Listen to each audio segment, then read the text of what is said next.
दांत वाली बहू। रंजना कभी ब्रश नहीं करती थी। उसे कितनी बार उसके माँ बाप ने डांटा, लेकिन उसका कोई असर उस पर होता ही नहीं था, जिस कारण से उसके दांत पीले पीले हो जाते हैं। शादी के बाद। अरे बहू, वैसे तो तुझ में कोई कमी नहीं है, पर तेरे दांत इतने पीले कैसे हैं बेटा? कैसे मतलब? कोई सर्जरी थोड़ी ना कराई है। वो तो क्या नाम, मैं ब्रश नहीं करती थी तो पीले हो गए। अब क्या करूं? आप कहें तो लाल करवा लूं या फिर काले? यार ये क्या है, क्यों माँ से लड़ रही हो? लड़ रही हूँ? अरे मैं लड़ रही हूँ या ये बोल रही है कि दांत पीले हैं, पीले। अरे तपस्या थोड़ी ना की है इन्हें पीले करने के लिए। बकायदा ब्रश नहीं किया है 20 साल तक, तब जाकर। कैसी बात कर रही हो? ये उस वक्त तो पीले नहीं थे जब हम लोग तुम्हें देखने आए थे। अरे तब साफ करवा लिया होगा डेंटिस्ट के पास जाकर। अब देखो कैसे पीले पीले लग रहे हैं। रंजना सास की तरफ गुस्से से देखती है। फिर शुरू हो गई पीले पीले पीले। अरे पीले तो तब भी थे जब मेरे हाथ का रसगुल्ला उड़ा उड़ा कर खा रही थी और बोल रही थी, लड़की नहीं गुणों का खजाना दे रहे भाई साहब। अब वो लोग करते भी तो क्या करते, पीले दांत वाली बहू पल्ले पड़ी थी तो झेलना तो था ही। एक दिन कीर्तन में रंजना गाना गा रही थी। अरे कमला बहन, माँ का द्वार आया तो सब शुद्ध कराते हैं, फिर अपनी बहू को ब्रश भी नहीं कराती तुम। दूर से पीले पीले दांत भक्ति में बाधा उत्पन्न कर रहे हैं। और कोई 2 साल के बच्ची थोड़ी ना लेकर आई हूँ मैं बहू बनाकर। अच्छी खासी लड़की है, अरे कैसे करवाऊं ब्रश? ये तो उसे खुद करना चाहिए ना। अब माँ बाप तो इसके जैसे तैसे निपटा दिए, ये नहीं सोचा कि सास कैसे संभालेगी। सास बहू को लेकर घर आ जाती है, लेकिन सोच लेती है कि अब इसे लेकर कहीं नहीं जाएगी। अगले रोज बहू कहती है, अरे क्या हो गया, मंदिर नहीं जाना क्या? कीर्तन का वक्त हो रहा है।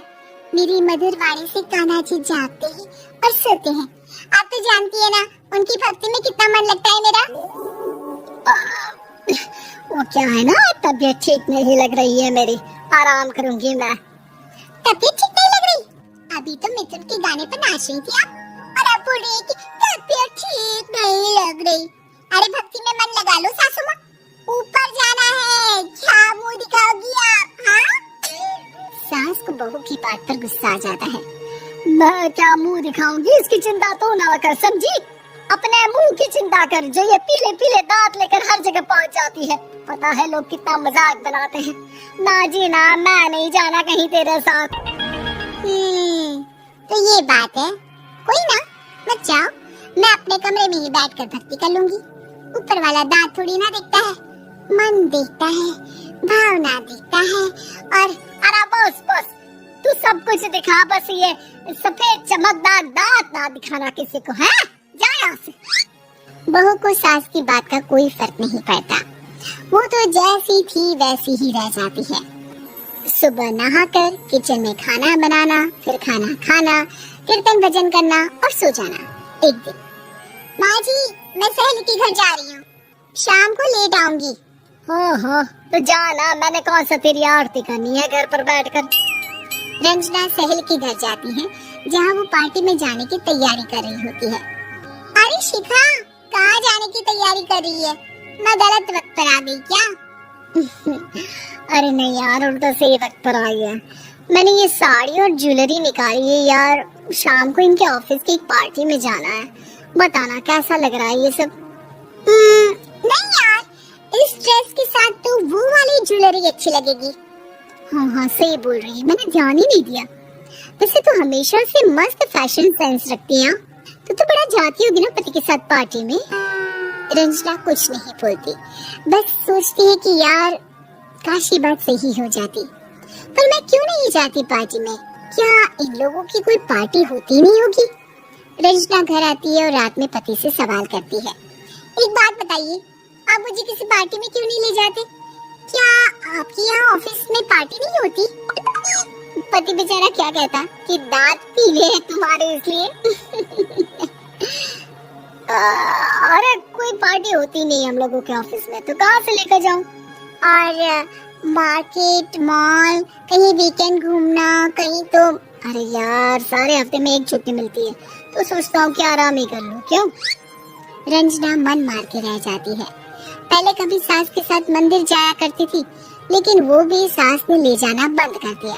घर बैठी बैठी रंजना बोर हो जाती है। तभी उसे आइडिया आता है और वो मायके जाने का सोचती है। सासू माँ, 2 दिनों के लिए मम्मी के घर जा रही हूँ। अच्छा अच्छा ठीक है, आराम से जा। और हाँ, माँ से कुछ अच्छी आदत सीख कर आना कि कैसे शरीर के हर भाग की तरह दांतों की सफाई भी जरूरी होती है, समझी? शुरू हो गई ना आप? वो लोग आपकी तरह नहीं है कि छोटी छोटी बात का बतंगड़ बना दे। उन लोगों के लिए मैं मायने रखती हूँ, ना कि मेरे पीले पीले दांत।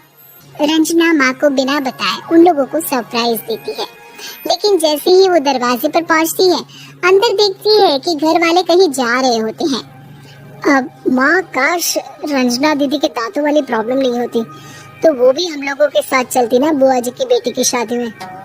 हाँ बेटा, लेकिन अब उसे कौन समझाए कि उसको उसके पीले दांत नहीं दिखते, लेकिन उसके आसपास के लोगों को कितना एम्बैरेसिंग फील कराते हैं। मुझे तो कितनी बार उसके स्कूल की टीचर ने शिकायत की कि उसके साथ कोई लड़की बैठना भी नहीं चाहती, और ना ही कॉलेज में कोई उससे बात करना चाहता था। लेकिन पता नहीं क्यों उसे ये बात समझ में नहीं आती। कोई कमी नहीं है उस लड़की में, बस यही कि दांत पीले हैं। वो तो भला हो जीजाजी और उनकी माँ का, जो दीदी को जैसी है वैसे ही रखा हुआ है। रंजना को अपने घर वालों की बात सुनकर बहुत दुख होता है। वो सोचती है कि वो क्या करे, लेकिन फिर वो सीधा डेंटिस्ट के पास जाती है, अपने दांत चमकाती है और कसम खाती है कि वो रोज ब्रश करेगी। और क्या हो गया? तुम तो 2 दिनों के लिए गई थी ना, पर कोई ना, अच्छा है चलो आ गई तो। रंजना सास के सामने आकर खड़ी हो जाती है और पूरी स्माइल करती है, उसके चमकदार दांतों को दिखाती हुई। चले मंदिर। माँ मुझे माफ कर दीजिए, मैंने आप लोगों को बहुत एम्बैरेसिंग फील करवाया। मैं आज से रोज ब्रश करूंगी।